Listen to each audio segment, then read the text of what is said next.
could mark that as the Jensen trial is back again line item. This is a one-time line item. For those of you who need an update, and almost anyone should unless you have just kept track of this in an absurd fashion, we tried the Jensen case in 2008. It was the longest criminal trial in the history of Wisconsin. It took 5.5 weeks to try the case.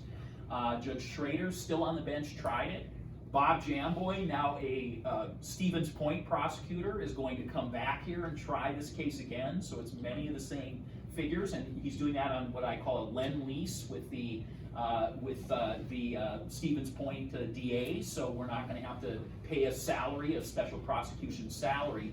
But here's what's happened for a case that is more than 20 years old and that was last tried in 2008.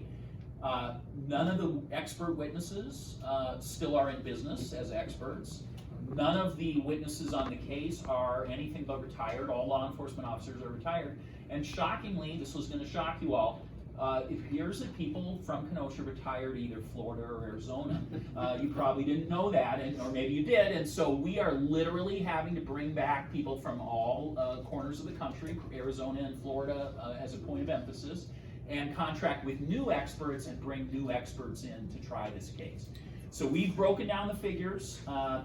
It's about $63,000 that we estimate the Jensen case will cost this county to try this case again.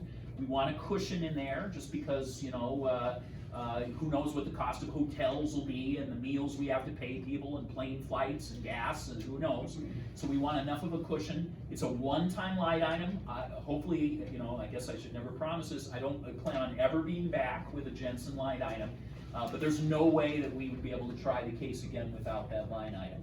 Remember, this case is having to be tried again because Julie Jensen wrote a letter which she gave to law enforcement saying, if I am found mysteriously dead, this is the person who killed me.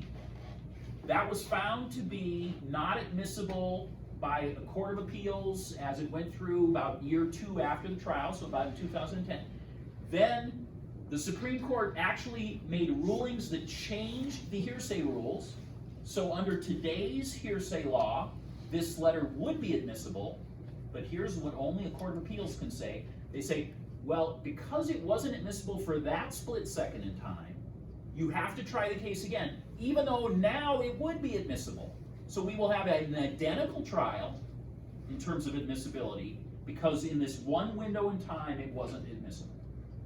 Try to get your heads around that and then spend $70,000 to try